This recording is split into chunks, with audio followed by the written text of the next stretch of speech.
It's time for another edition of Heavy in the Paint, where great sports talk, great guests, and great laughs calls home in the paint.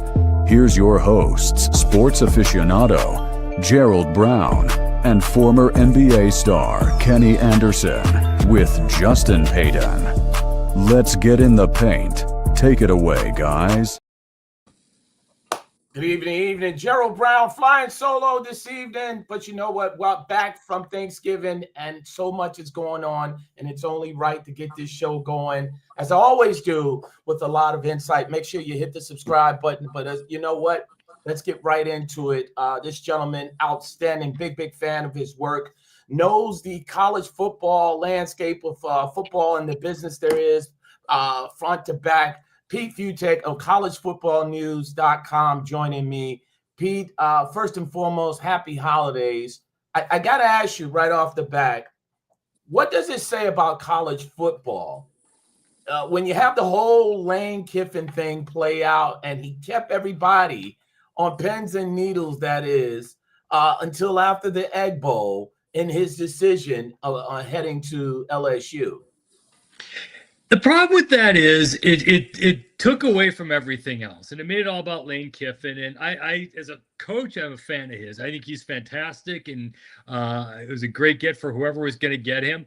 The problem was just how it all played out, because you knew he was going to go. I mean, and look, this is a business. Okay, so if you have one job and it pays you a certain amount of money, and this other job wants to pay you a lot more money, well, then you go for the more money usually. I mean, yes, there's the old happiness type of thing and all that, but like, it's okay. You know, everyone gets it. Everyone gets the deal. Everyone gets the business side of this whole thing.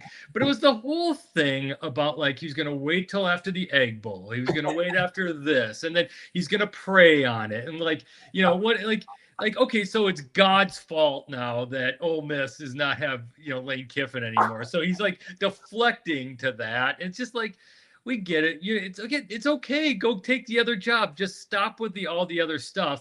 And everyone knew it was going to happen.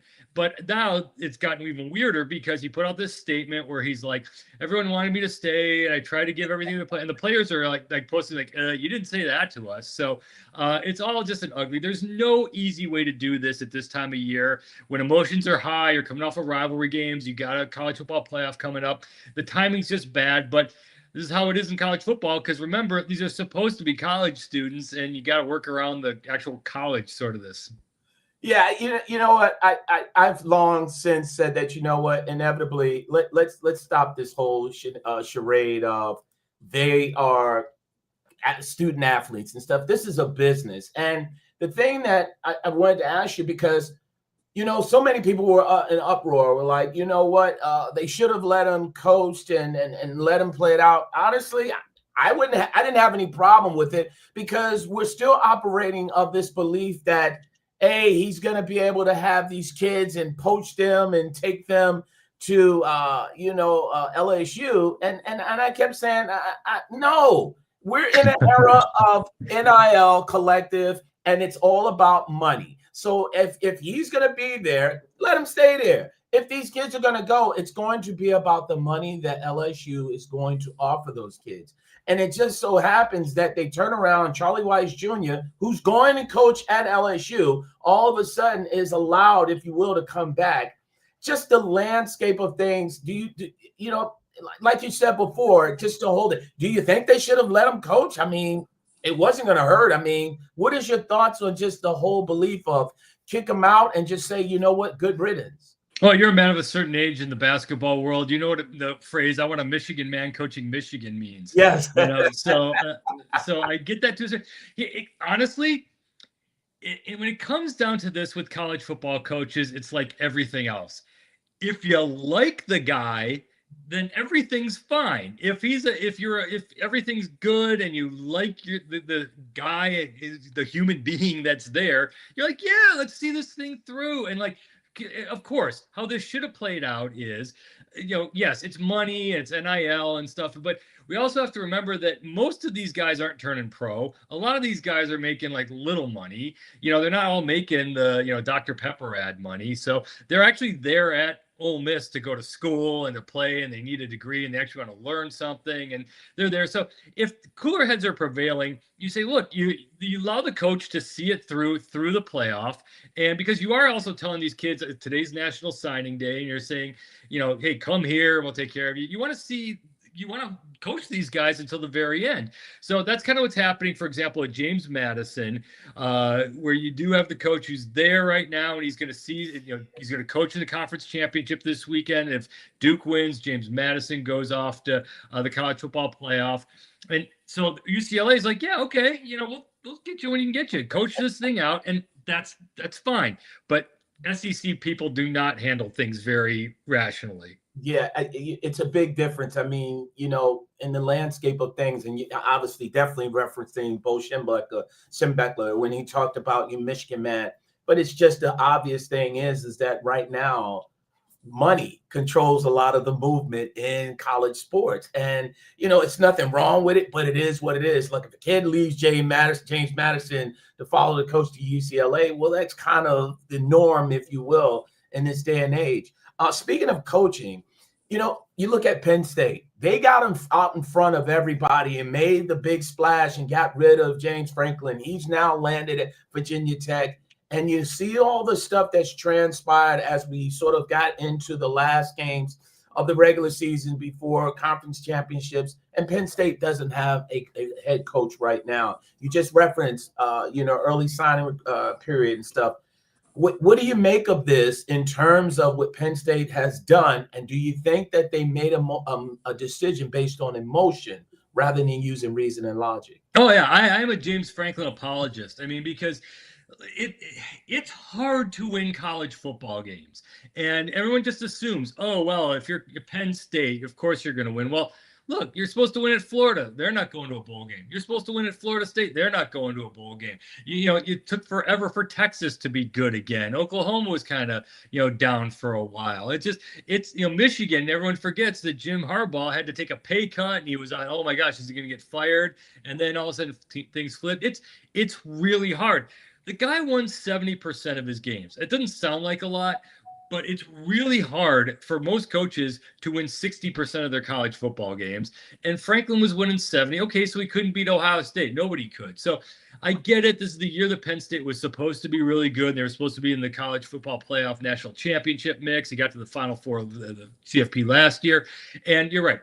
After a while, it was time for him to go, I guess, because the fan base was sour on him. But Virginia Tech got a good one there. So it's Penn State. They're going to find a really good head coach. So my guess is the quietness of this right now has something to do with either they like Manny Diaz of Duke. He used to coach as a key assistant at Penn State for a while, or they like Tony Elliott at Virginia, or they have someone else in mind who's still coaching within the college football playoff world they can't really go after right now. But again, it's Mac Brown, it's a pretentious name drop here. Mac Brown, I asked him one time when he lost a defensive coordinator, he's like, we're Texas. We're going to find another defensive coordinator. Well, it's Penn State. They're going to find a good head coach. What's interesting, you hear BYU's head coach, and I'm not going to butcher his name, but Sataki, yeah. Yeah, he's been really talked about possibly landing there. And you're right. I just think the fact is that Penn State has to realize who they are. Ohio State, who you referenced, look, they almost made a decision. I had said and went on the record and said, on Sirius XM, on Nightcap on Mad Dog Sports Radio, which I do, I had said, look, if Ryan Day doesn't win the national championship, based upon what transpired in last year, losing once again to Michigan, I thought he might have been on the hot seat, if not fired. This year or last year? Yeah, or last year. In terms of winning that national championship, kind of just seemed like, it was like, I don't know, an emotional decision, but you have to understand who you are. And clearly that's what the situation is playing out in Happy Valley. When you speak about that, I wanted to reference, you mentioned Florida State and Mike Norvell. Look, it hasn't worked out, right? And it's just so interesting when you're talking about the schools that are letting coaches go, LSU, paying out $54 million to Brian Kelly. We talked about Penn State letting James Franklin go. And then all the stuff with Ole Miss and Lane Kiffin. Florida State said, no, we're not going to let Mike Norvell go. So we're not going to pay him, and we can't afford to pay him the money. What does it speak? What does it say to you? What volume does it go to speak to in terms of a school saying, hey, look, we're not going to pay a guy to get rid of him that can't coach and stuff like that, because we're not going to do that in this landscape. Yeah, but they can. If they really wanted to, they could afford it. I mean, all these schools can afford whatever they want at this point. But, part of it too is sometimes, you just catch the wrong break. You just catch the wrong thing happening. 2 years ago, they had a team that, was good enough to play in in the Final Four. They didn't get there at the very end, obviously. But then last year was a complete disaster. This year was started great and ended with a thud. But you know what? Sometimes these things bounce back. It's easy to forget. Like Dabo Swinney stunk for like his first 4 years, and all of a sudden it kind of kicked in and kind of started working. The problem now in college basketball, like everything, or college football, like everything else, is you don't get that time to necessarily build things back up. You go on a 2-game losing streak, all of a sudden you're on a hot seat, a 3-game losing streak, and you're probably fired at these places. So it's, boo-hoo, they're all making generational wealth. But that's kind of the life of a college football coach. And, some places are just like, you know what, we can go get a different head coach, but then we're starting over again. So what do? Are you going to spend, you got to buy out one guy, then you go cheap and try to undercut and get some young guy and hope he works out. It's again, this kind of goes back to do you like the guy? So if you see a case like this, like Luke Fickell at Wisconsin, disastrous year. It's been a disastrous run. He's had no luck whatsoever, but they like him. So they're like, okay, you know what? The guy obviously can coach. He did a good job at Cincinnati. So let's see this through and see if they can, see if he can get one more shot to do this. Same with Norvell. It's like they like him there. So let's see how this is going to play out. Yeah, you made reference of the high school's early signing period, and Pete, when I look at college basketball as a whole, and just talking to various college coaches and stuff, you just look at the fact is that, and there was a certain time and period of time where fan bases and boosters would really buy into schools having the #1 recruiting class and coming out and stuff, but now that has really shifted with the transfer portal. So I'll ask you, when you look at the early signing period, and I look at a school like USC that has the official, quote unquote, the official, unofficial, if you will, #1 class, how much a high school signing period still holds today when we're in the transfer portal area? It still matters. I mean, basketball's a different animal because you get one guy and boom, you all of a sudden have a team, and whether it's BYU this year who got the guy, or Kansas, or you're seeing what's happening with Pete at Arizona. I mean, it's, you get one superstar freshman and all of a sudden your team can blow up fast. Football, you obviously need lots and lots and lots of players. You got to have the base. It kind of conflicts with everything we just talked about in building up a team where you got to be able to have a infrastructure where you're taking these 18-year-old kids who are 140 pounds and turn them into 340-pound left tackles in 3 years. But you need the time to, let them hit the weight room, let them hit the creatine, hit all the food, all the bulking, all this weight room, get them into shape. Some of them work out, some of them don't. You have to strengthen numbers. All these players are going to come in, and we all know that maybe a couple of them hit, a couple of them don't, and a couple of them just, become backups. But you got to find that infrastructure, and it's hardest to do for the lines. Like it's to put together a 5-man offensive line, unless you're off Ohio State and you can just pick and choose all of these NFL guys. It's really hard. You've got to build that up. You got to build the depth, and that's only done through the recruiting classes. So like part of the problem is you can have certain teams like, North Carolina this year. Bill Belichick had 70 new recruits come in. I was a fan with Deion. Deion Sanders is like my favorite athlete of all time. So huge fan. He came in and did what you want to do. You said all these players here are bad. We're going to get good players. And he went all transfer portal. The problem is it was all frosting, no cake. They didn't have any infrastructure of the lines to build up and make that team better. And what's happening is their lines are awful, and they're awful against the run, and they have no pass protection. So the mixture of that has been this year's Texas Tech, where they had a really nice base in place. The head coach, Joey McGuire, has been there for a few years. He's built it up. He's built up the guys to a certain point. And then what they do, they're the $1 million defensive line. They went out there and went boom, boom, boom, boom, boom, and got 5 guys, and just paid a ton of money for them, and all of a sudden, on top of the base, there's your frosting that goes to the the base of this thing. And Texas Tech is blowing up right now. So it takes a lot of work and a lot of luck, and you do need kind of a mixture of both. But to your point, National Signing Day now doesn't mean as much. It's not. It used to be the first Wednesday in February where there's nothing else going on. Now everyone cares about the college football playoff and the conference championships. And in a transfer portal world, it's important, but honestly, it's hard to get into it too much. Yeah, Pete, a couple more before I let you get on out of here. In terms of the college football playoffs, what will it take for Florida? For BYU Miami.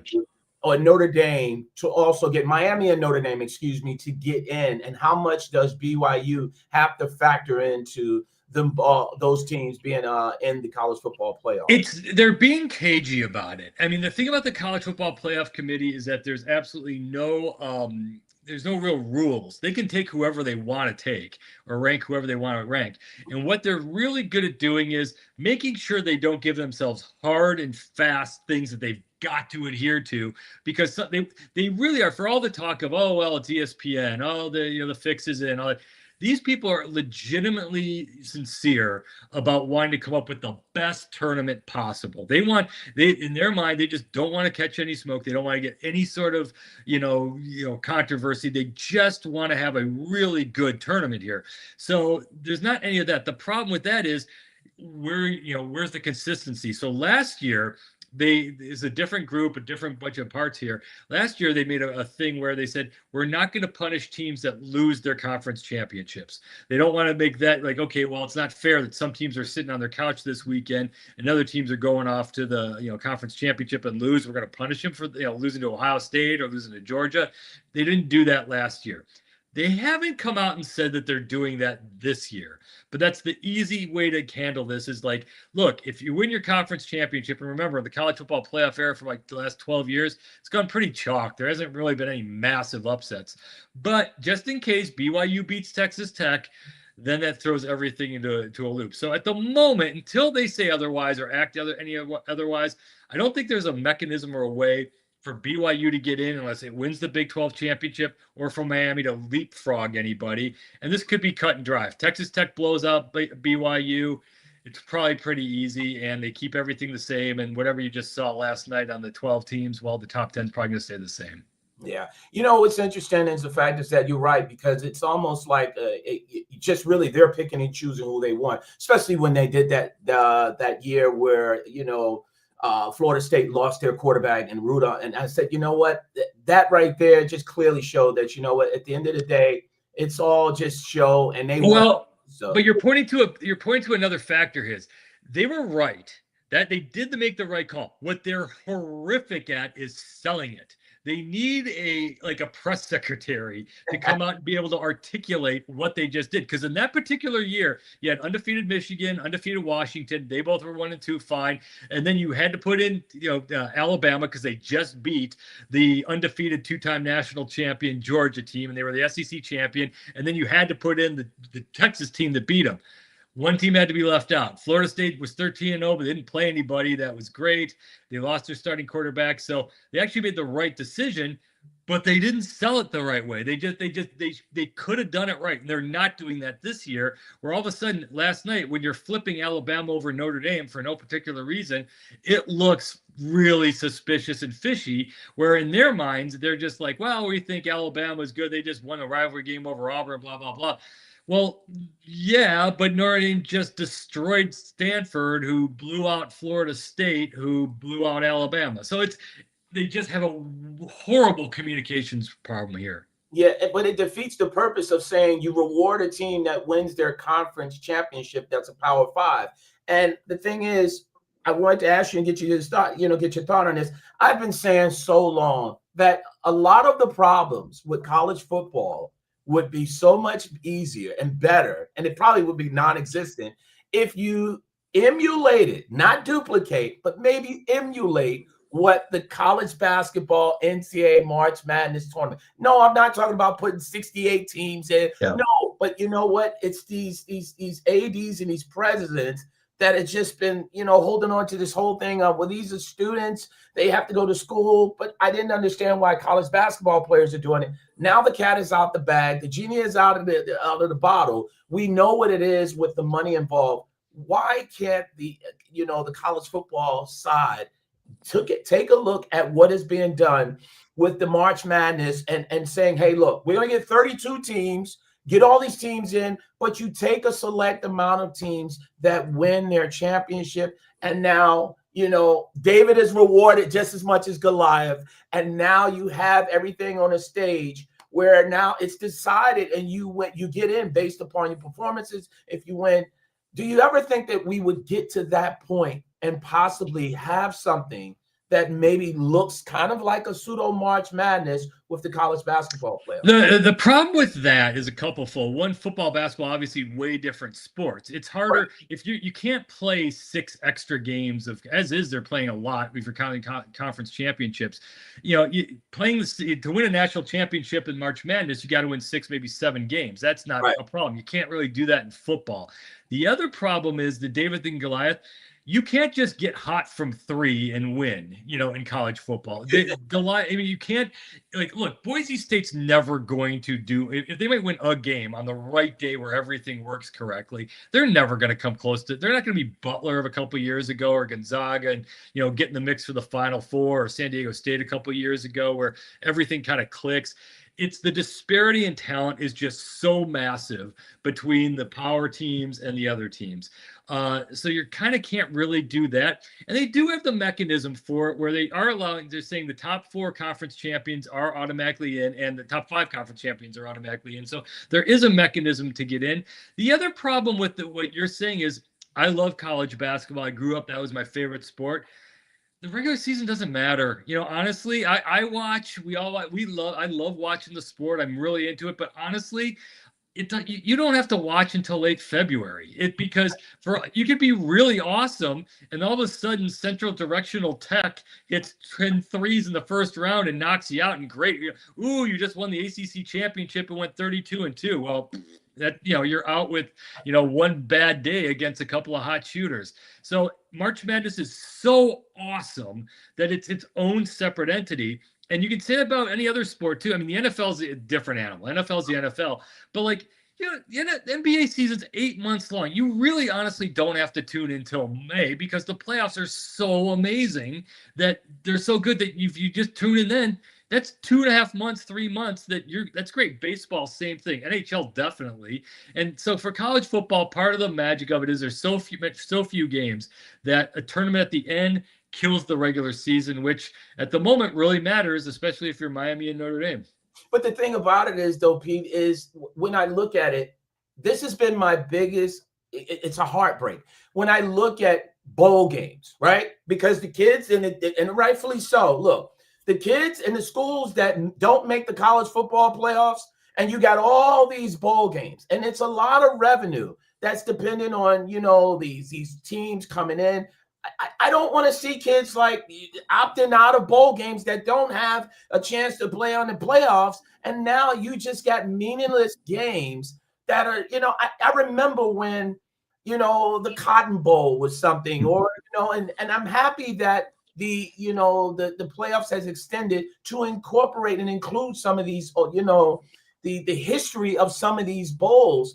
But there are some that just, like the Belk Mayonnaise Bowl, it's all this stuff where I'm saying, if you look at this system, add the teams in, now there's a sense of relevancy attached to it because these would be locations and games that are part of a playoff system. And now these kids will opt in. It would be worth watching. I mean, it's just really that's the sad side and the drawback when you have these college football playoffs and the teams are announced. It's like, okay, now you're playing in meaningless college, bowl games, which at one point meant something. And honestly, a lot of these kids are saying, hey, look, I'm jumping in the transfer portal, or I'm getting ready. I'm going to start training for the NFL Combine. So that is what I looked at and said, perhaps it would save a lot of these bowl games that are meaningless. I'm with you to a point, except for one massive problem. It's not working out like that. And so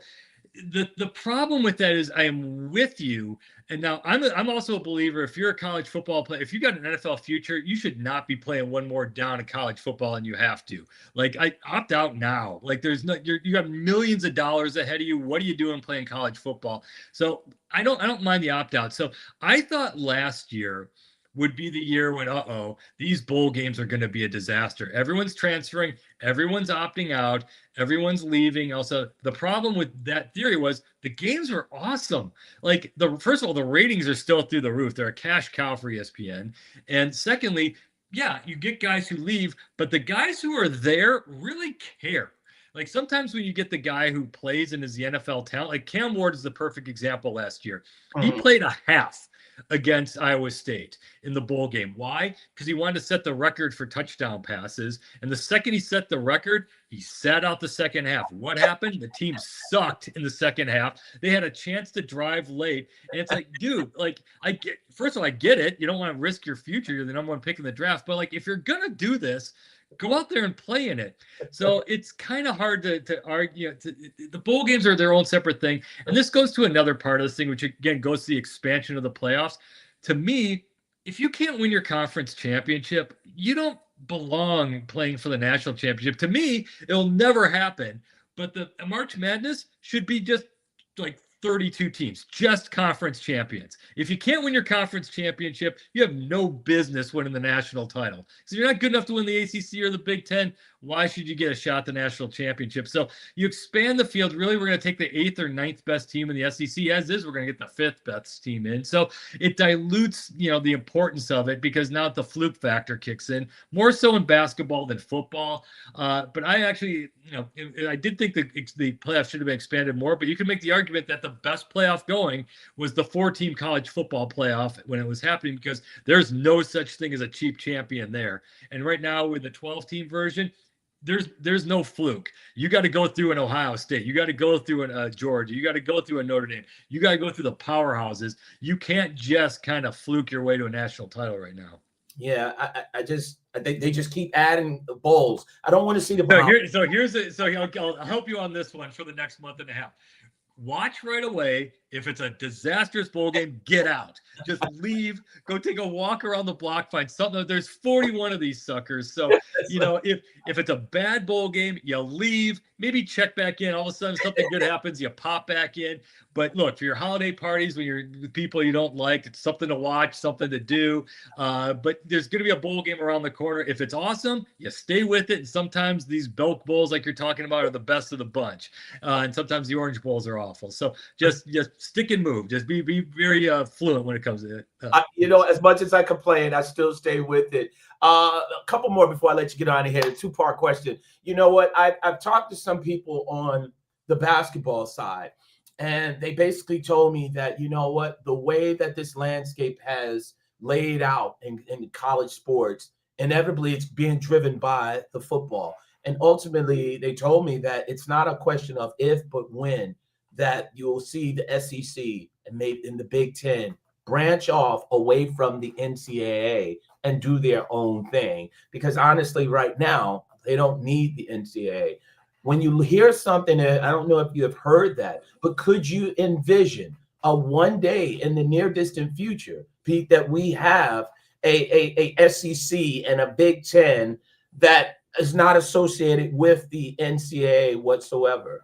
Maybe, but you still have the other sports to deal with. And you have to remember that it gets all nerdy and infrastructure in terms, once you're talking about insurance and liability and, certain other parts when you're talking about field hockey or soccer or gymnastics or, golf team or all the other sports that are involved. You kind of need the NCAA to backstop a lot of this and oversee lots of parts to that.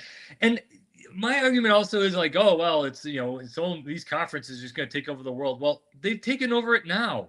Like when was the last time you saw, UNLV win a college football national title? I mean, you look at the 150 years of college football, there's like 4 teams that won a national, like Princeton, Yale, and Ohio State, and Alabama. Like there's only like a real handful of teams. You rarely get an outlier, which, a Georgia Tech, Mr. Anderson, Nod to him. Did it one year. It was a fluke. BYU did it one year. It was a fluke. It's always going to be Ohio State. It's always going to be Michigan and Bama and Georgia. It's always going to be the big names.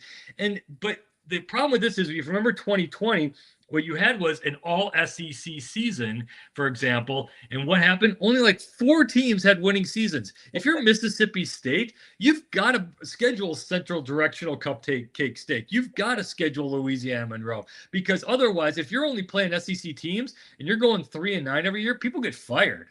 So you need you need to somehow interact with all the other conferences, and you need those other, group of 5 leagues to build up your things, because people feel better about themselves. Like, we're sports fans, we're diehards, we're all into it and all this. But at the end of the day, 90% of the, sports world just wants to see their team play and have fun, and they want to see their team win. So, they don't care if Louisville just beat Kentucky. They just want to see if Louisville get a win and yay, woo, we had a good time.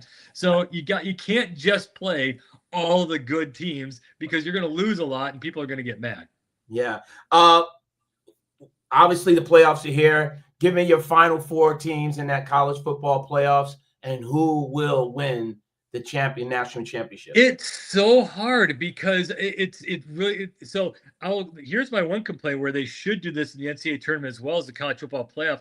They should reseed. It is my biggest beef that, like, once you have that, North Dakota technical whatever junior college that wins something in the NCAA, and all of a sudden, you show me an upset in the NCAA tournament, I'll show you Duke 95, Central Directional Cream Puff 48 in the next round.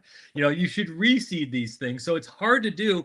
And one little change, like if Texas A&M does end up in ahead of Ole Miss, or if Notre Dame gets in, changes everything. So if you're saying let me put it this way.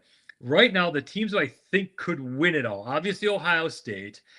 If Notre Dame gets in, this is the problem, is they're one of the best teams in the country. Everyone kind of have blown off the fact that it took a last-second kick from Miami and a miraculous 4th down play by Texas A&M back in August, for them to lose these 2 games. And they have just annihilated everyone else. It's a much better team now.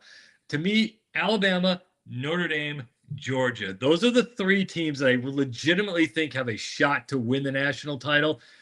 Texas Tech is the outlier. They haven't really played anybody other than BYU. They had nothing in the non-conference schedule. We don't know. They have not been stress tested like these other teams.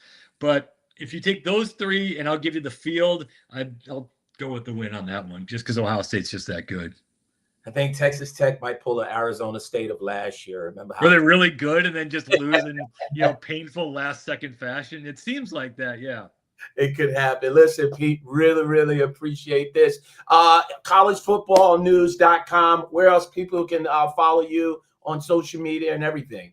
Pete Fiutak, as it's spelled, like nobody can spell it, but Fiutak, and College Football News on the X machine. But this is when we're our big time of year for another couple of weeks, and then we're in the dry period for a long time. But this is when it gets really super fun.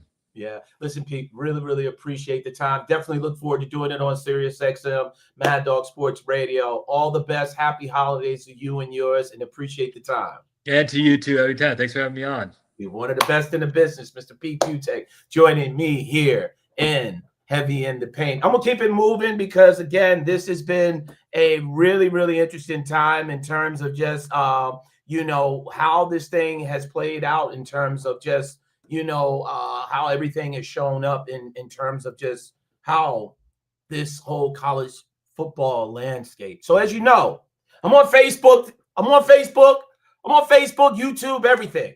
And normally Kenny Anderson, my co-host, is here. Normally he's with me. We are going to be on next Tuesday night, 7 p.m. We're going to be on, and we're going to be really, really fully invested on everything because, as Pete mentioned, we're going to really start focusing a lot on just the fact is that college football is winding down, college basketball is picking up. So that's definitely going to be as well as the NBA. So next Tuesday, right here on Heavy in the Paint, 7 p.m. Eastern time, we'll be on better than ever. And we're going to have a lot of surprises with that. So this was so interesting because earlier today, and you know I'm on Sirius XM NBA radio. You know I'm on Mad Dog Sports Radio. You had this thing where I couldn't understand when I saw this. Like, planning for the show was all about, hey, you know what? Get ready for the show. It was all about, college football, college football, college football, college football.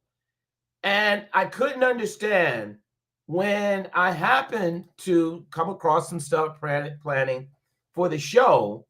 I saw this thing that basically was said that Chris Paul, breaking news, Chris Paul has been let go by the Clippers. And I just couldn't put my head around it. And the first thing I said was my experience coaching AAU travel basketball, and even with college football and stuff. Anytime you have a team that's on the road and they put out a press release 2-3 a.m. announcing that they have decided to move on from a player, the first thing that comes to mind is, what did he do? Right? What did it break curfew? Was it a situation where is it a situation where something transpired? What happened in the sort of night that transpired that CP3 was shown the door?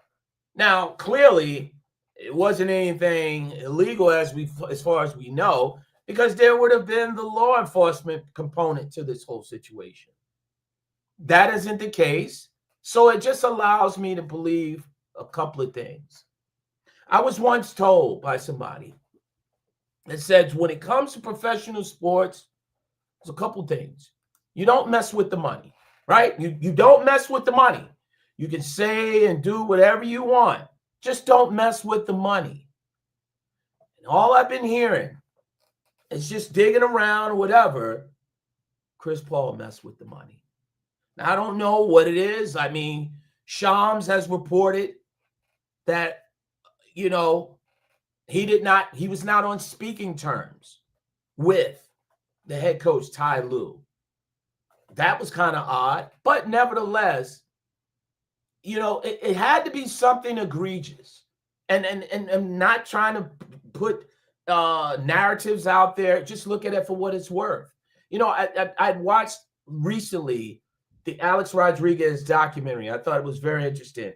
And I noticed in that documentary how he talked about the team told him they were going in a different direction. They were going to play a lot of young guys.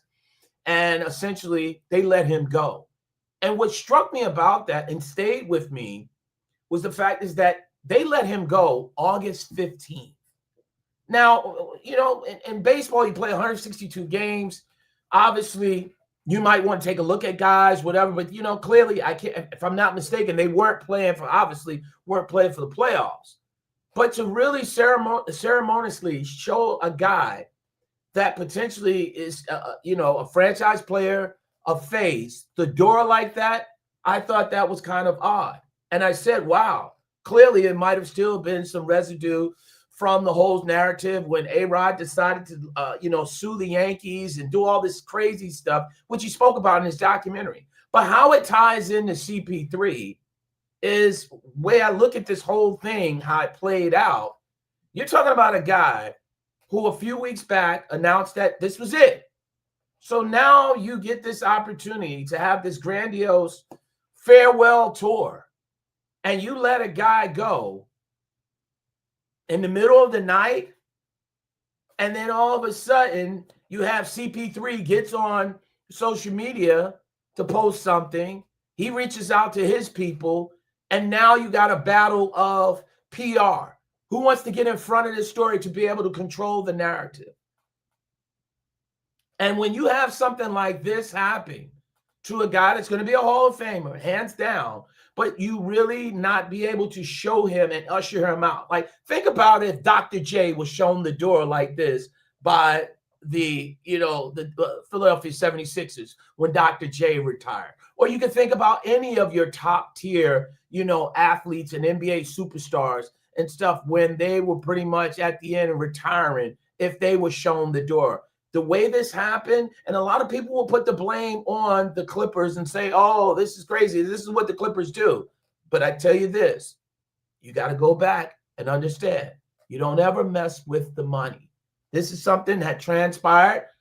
Maybe he thought he was bigger than what he is. CP3, who knows?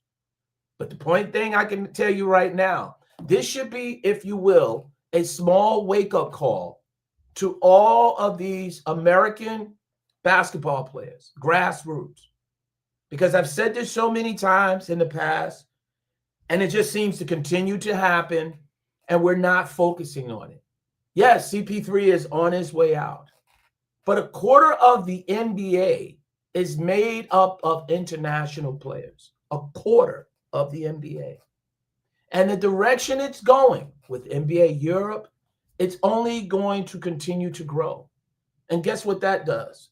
That eliminates the American ball player. It eliminates the pool of American ball players. And a lot of people would probably sit back and hit me in comments. Oh, you don't know. No, that's not, that's not the case at all.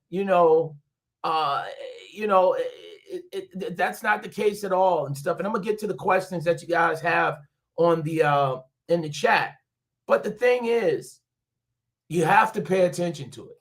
The way the structure of the NBA is going, look, I believe that they're getting tired of some of these players, right? LeBron James, you just witnessed the other night when they lost to the Phoenix Suns.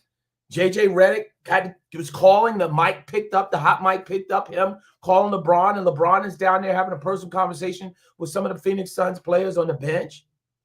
Ultimately, he had to burn a timeout. And it's LeBron. They're not going to make a big story about it. But I've heard people tell me, several people, that LeBron is pretty much being slowly but surely pushed out the door. I've said so many times in the past, hey, look, LeBron probably is trying to figure out a way to get to New York, link up with Mike Brown, because he wants to be wanted, right? Now, in case we hear this news that, Giannis is deciding that, listen, he's getting his people, his agent, to get together and see what type of direction they can go. Now, let's be clear about one thing. And before anybody starts, I know they were talking about the Knicks and all this other stuff. The thing that I want to really just make sure of this, and I'm going to tie it back into CP3, is the fact is that we have to be clear on one thing.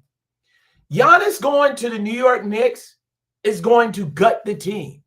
And theoretically, the team will probably be a little bit better than the Milwaukee Bucks, right? You're going to probably have to trade significant pieces.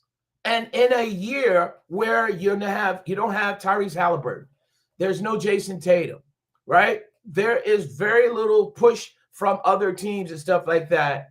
It really, really doesn't puts you in a space where you don't really have to worry about saying you have to load up on superstars. So this belief of Giannis going to the Knicks, are you willing to give up a lot?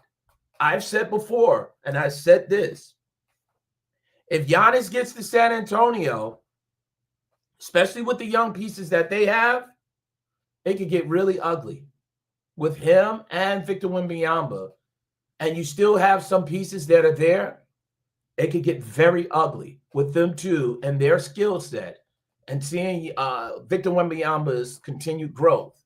But I say all that to say that in the grand scheme of everything, where we're looking at the American player, we got to get back and get focused. And I say we because, again, grassroots basketball, all these different things. If you can tell me the last time we've had an American-born MVP of the NBA, and look how long you have to go back to think about that, that clearly just shows enough is enough. And it just seems apparent that a lot of these teams and the NBA governors are saying, hey, look, we're going international. We're going to get the players from Europe. We're going to get the players from Africa. People laughed at me when I told them this years back. It's happening. And slowly but surely, They're ushering out a lot of the players. CP3, LeBron, again, ushering them out into a new wave. And some of these other young guys and stuff like that, they got to be able to figure out exactly who they are. Zion Williamson, Ja Morant, you got to get it together, because at the end of the day, time waits for no one. Quick questions in there. Duck House just went. If they're currently on baseline, CP3 back to Houston. Yeah, I think that makes the most sense. But I think the biggest thing that will transpire with that will be if the Houston Rockets stand pat, because clearly the Clippers, whatever's transpired, like Lawrence Frank put out, they're going to try to trade him. But I think look, Chris Paul, if you just want something, I think if you Houston Rockets, you just stand pat, because you'll be able to get a player. You don't have to give up anything. They're not going to hold on to him. Ultimately, just the way this is played out, I said ultimately you probably see Chris Paul maybe with the Houston Rockets probably within the next 2 weeks, if not sooner. But also the biggest thing is, what are you expecting from Chris Paul to come in? Like, the biggest thing is Chris Paul, wherever he's gone, unfortunately, that injury bug has followed him. So that remains to be seen. But I tweeted earlier today on X, as well as on Instagram, and my story. I said, look, Chris Paul to Houston, and his next destination will be Houston, and we'll just see how his return will be there. So I don't know. It's Duck's House just went. Is there any way university can make the college football playoffs? What university? They're 10-2 in the playing Mountain Western Conference. They're playing the Mountain Western Conference game this Friday. Trying to figure out, is that what school? University. Duck House just win. So, definitely let me know. Drop that in the chat. Also, yeah, baseline. Look, I agree. Yeah, Giannis is acting passive aggressive.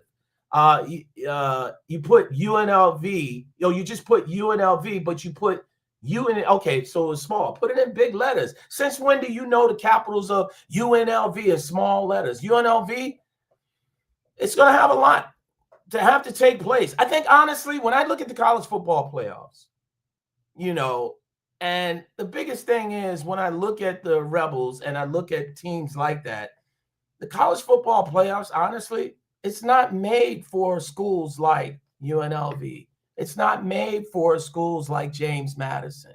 It's not made for David, if you will. It's made for Goliath. It's made for top-tier schools. And I think ultimately that's what's going to happen. And what's going to happen is you're going to have teams from the Big Ten play the Big 12, play the SEC, and it's just going to be the top-tier teams. It's not going to have a Boise State come in and upset, the teams. So I think the closest we might get to something like that, like I referenced last year when we had Arizona State and Cam Scatterboo, he came on the scene and he will, obviously, he made an opportunity, took that opportunity and positioned himself to get drafted in the NFL by the Giants. So that's my biggest concern with the college football playoffs. It's really just an extension of saying, hey, look, we're going to take the Big Ten and the SEC. Okay, we'll include the Big 12 and maybe some in the ACC, but for the most part, the meat and potatoes will be those three conferences, and then let them battle it out. We won't see schools like a UNLV or James Madison or Texas Tech, really advance and have a chance to win a national championship, because at the end of the day, that's not going to move the needle. It's all about having opportunities to have the big time schools, because those are the ones that translate the dollars and stuff like that. I'm getting out of here, people. Hey, listen, don't forget, appreciate the questions and stuff like that in the chat, in the comments. We'll be back on Tuesday. Okay, regular night, new night will be Tuesday. Definitely look forward to it. I'd like to thank Pete Fiutak from collegefootballnews.com. Make sure you check that out. Appreciate the time. Peace and love. Have a great one. Also, make sure that continue to check out the show, and make sure you check me out. SiriusXM NBA Radio, Saturdays, 10 a.m. to 1 p.m. Eastern Time, as well as on Mad Dog Sports Radio, channel 82. I'm out of here. Peace. Thanks for joining the show. Be sure to subscribe to the show and follow the guys' social media. And remember, no pump faking in the paint.